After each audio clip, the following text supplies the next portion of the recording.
नमस्कार, capital TV देख रहे हैं आप और मैं हूं आपके साथ शिवानी रतूड़ी। आज हम एक ऐसे मामले को लेकर आपके सामने हाजिर हैं जिसे लेकर राहुल गांधी भी परेशान हैं। और कहना गलत नहीं होगा कि राहुल गांधी देश के लिए कितना और अपने जीजाजी के लिए कितना परेशान है। चलिए पहले पूरा मामला समझते हैं। हुआ ये कि ईडी ने एक दिन पहले मनी लॉन्ड्रिंग केस में रॉबर्ट वाड्रा के खिलाफ चार्जशीट दायर की थी। अब इसी चार्जशीट को लेकर राहुल गांधी मोदी सरकार को गरिया रहे हैं। हालांकि राहुल गांधी की राजनीति ही यही है, मोदी सरकार को कोसना, और इसी कारण उनकी राजनीति का हाल बद से बदतर होता जा रहा है। खैर, हम राहुल चालीसा लेकर बैठेंगे तो बात कभी खत्म ही नहीं होगी। इसलिए आते हैं अपने सब्जेक्ट पर। राहुल गांधी ने अपने ट्विटर अकाउंट पर लिखा कि सरकार 10 साल से मेरे जीजाजी को परेशान कर रही है। राहुल की अपने जीजाजी को लेकर यह प्रतिक्रिया कोई साधारण प्रतिक्रिया नहीं थी। यह उस घबराहट का संकेत था जो शायद कांग्रेस के शीर्ष नेतृत्व में अब लगातार बढ़ती जा रही। रॉबर्ट वाड्रा के खिलाफ पहली बार मनी लॉन्ड्रिंग केस में चार्जशीट दाखिल होना एक सामान्य कानूनी प्रक्रिया नहीं, बल्कि कांग्रेस की नैतिकता, चरित्र और कथित पारिवारिक भ्रष्टाचार की परतें खोलने वाला मामला है, जिसका अंत किस तरह से होगा, उनके जीजाजी जेल जाएंगे या क्या होगा, वो तो आपके सामने ही आएगा। लेकिन गुरुग्राम में जमीन का जो सौदा रॉबर्ट ने किया था वो क्या था? आपको क्या लगता है? क्या वह जमीन का सौदा था या सौदे के साथ सियासत की उन्होंने गंदी कहानी लिख दी थी? समझना जरूरी है। ये पूरी कहानी 2008 में शुरू होती है। रॉबर्ट वाड्रा की कंपनी स्काईलाइट हॉस्पिटैलिटी ने उस साल ओंकारेश्वर प्रॉपर्टीज से गुरुग्राम के शिकोपुर गांव में 3.5 एकड़ जमीन 7.5 करोड़ रुपए में खरीदी। उस समय हरियाणा में कांग्रेस की सरकार थी और भूपेंद्र सिंह हुड्डा मुख्यमंत्री थे। जमीन खरीदने के महज 1 महीने बाद हुड्डा सरकार के स्काईलाइट को आवासीय परियोजना के लिए लाइसेंस दे दिया और 2 महीने में यह जमीन 58 करोड़ रुपए में डीएलएफ को बेच दी गई। यानी वाड्रा की कंपनी ने बिना एक ईंट लगाए, बिना एक दिन का निर्माण किए महज 4 महीनों में 700% से ज्यादा का मुनाफा कमा लिया। अब सवाल ये उठता है कि क्या किसी सामान्य कारोबारी को इतनी आसानी से ये लाभ मिलते हैं? क्या एक आम नागरिक को इतनी जल्दी कोई सरकारी मंजूरी मिलती? या फिर ये सारा तंत्र इसलिए सक्रिय हुआ क्योंकि खरीदार रॉबर्ट वाड्रा थे? और वाड्रा कौन थे? कांग्रेस महासचिव प्रियंका गांधी के पति, राहुल गांधी के जीजाजी और गांधी परिवार के दामाद। और पता है पूरा मामला खुला कैसे?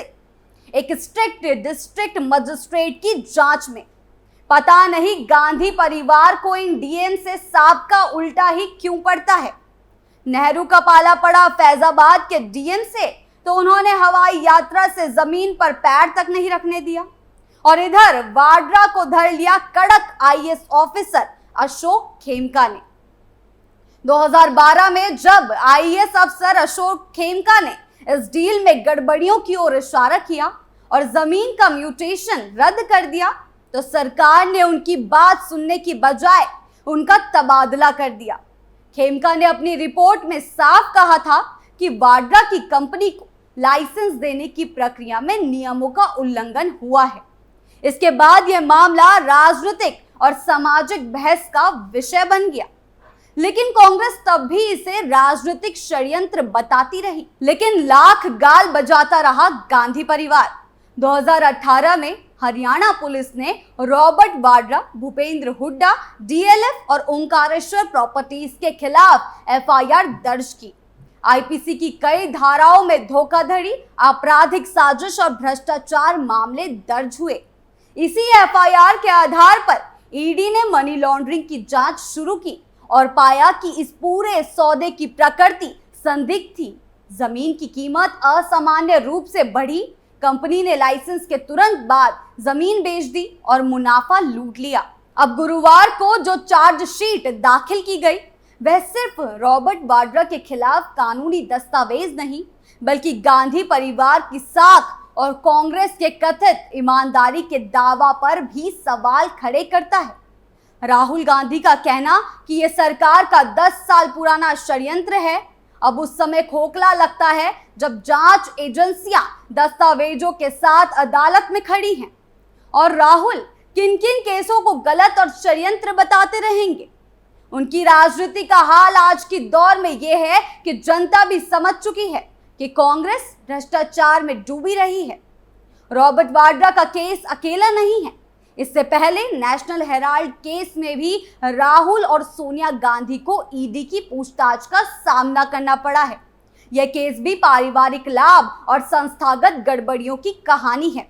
एसोसिएटेड जर्नल्स लिमिटेड AJL की संपत्ति कांग्रेस पार्टी द्वारा यंग इंडिया लिमिटेड को सौंपने का मामला हो या AJL के जरिए हजारों करोड़ की संपत्ति गांधी परिवार के नियंत्रण में होने का आरोप, यह सब गांधी परिवार की वित्तीय पारदर्शिता पर गंभीर सवाल खड़े करता है।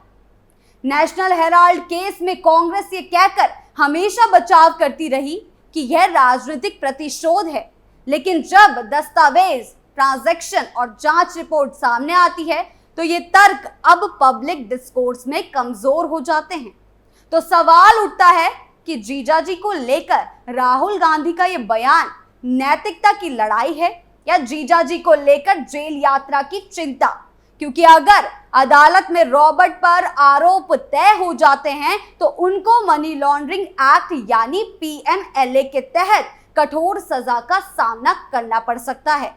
इस कानून के तहत दोषी पाए जाने पर कम से कम 3 साल और अधिकतम 7 साल की सश्रम कारावास का प्रावधान है। साथ ही अवैध कमाई की संपत्ति जब्त की जा सकती है। यदि कोर्ट यह भी मानता है कि अपराध एक बड़ी साजिश का हिस्सा था और इसमें सरकारी पद का दुरुपयोग हुआ है तो सजा और अधिक गंभीर हो सकती है। इसके अलावा इस केस का असर वाड्रा की व्यवसायिक गतिविधियों, राजनीतिक संरक्षण और गांधी परिवार की छवि पर भी भारी पड़ सकता है, क्योंकि जिस तरह से राहुल गांधी पिछले कई वर्षों से खुद को नैतिकता और सच्चाई की राजनीति के प्रतीक बताते रहे हैं, उसमें उनकी उम्र को देखते हुए आप सहज अंदाजा लगा सकते हैं। क्योंकि जिस तरह से राहुल गांधी पिछले कई वर्षों से खुद को नैतिकता और सच्चाई की राजनीति के प्रतीक बताते रहे हैं, उसमें उनकी उम्र को देखते हुए आप सहज अंदाजा लगा सकते हैं कि उनकी राजनीति का क्या होगा। दूसरी तरफ ये भी है कि भारत जोड़ो यात्रा हो या मोदी के खिलाफ अडानी का मुद्दा, राहुल गांधी ने खुद को एक क्रांतिकारी नेता के तौर पर स्थापित करने की कोशिश की, लेकिन जब मामला अपने परिवार पर आता है, खासकर जीजाजी पर, तो वही राहुल गांधी इस लड़ाई को भावनात्मक और व्यक्तिगत बना देते हैं।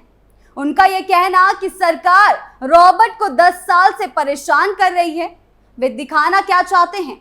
सच्चाई यह है कि वे अभी भी गांधी परिवार को स्पेशल ट्रीटमेंट के योग्य समझते हैं। क्या कानून की नजर में सभी बराबर नहीं होने चाहिए? क्या वाड्रा पर जांच इसलिए ना हो क्योंकि वो गांधी परिवार के सदस्य हैं और राहुल गांधी भले ही जीजाजी को लेकर बयानबाजी कर रहे हैं, लेकिन सवाल प्रियंका गांधी पर भी है। सवाल यह है कि प्रियंका की राजनीति क्या है? क्या वे एक महिला नेता हैं या अपने पावर को सिर्फ परिवार की ढाल बनकर यूज करना चाहती हैं?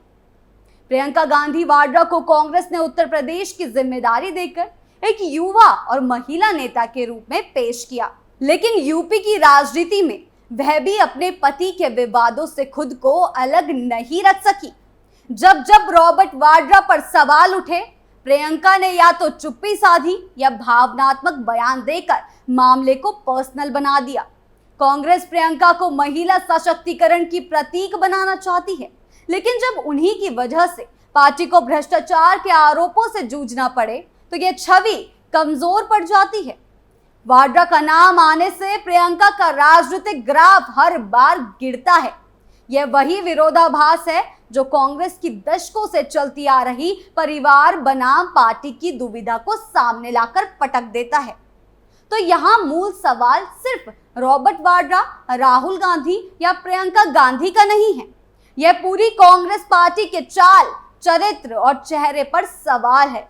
कांग्रेस वर्षों से खुद को लोकतंत्र का रक्षक और नैतिकता की मिसाल बताती रही है, लेकिन हर बार उसी पर परिवारवाद, सत्ता के दुरुपयोग और संस्थानों के निजीकरण के आरोप लगते रहे हैं। सिर्फ वाड्रा की डील ही नहीं, कोल ब्लॉक घोटाला, 2G, कॉमनवेल्थ, अगस्ता वेस्टलैंड जैसे मामलों में कांग्रेस की चुप्पी और लीपापोती के प्रयास अब जनता को समझ में आने लगे हैं।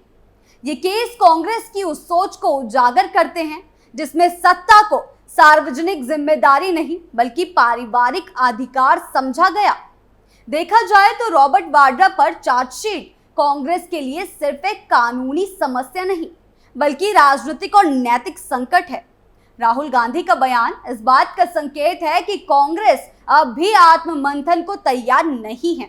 ये पार्टी अब भी अपने परिवार को बचाने में जुटी है, भले ही इससे उसकी राजनीतिक साख दांव पर लग जाए। नेशनल हेराल्ड से लेकर गुरुग्राम लैंड डील तक कांग्रेस का हर रुख यही बताता है कि पार्टी के लिए गांधी परिवार की छवि सबसे बड़ी प्राथमिकता है, भले ही उसके बदले पूरे संगठन को कीमत क्यों ना चुकानी पड़े। अगर कांग्रेस को अपनी खोई हुई साख वापस पानी है तो उसे सबसे पहले इन मामलों में सच्चाई के साथ खड़ा होना होगा, ना कि उन्हें राजनीतिक षड्यंत्र बताकर नजरअंदाज करना होगा। वरना जनता भी धीरे धीरे ये मानने लगी है कि कांग्रेस का चाल, चरित्र और चेहरा बदलने वाला नहीं है। आपको क्या लगता है, हमें कमेंट सेक्शन में जरूर बताएं। वीडियो अच्छी लगी हो तो लाइक शेयर करें और चैनल को सब्सक्राइब करना ना भूलें। नमस्कार।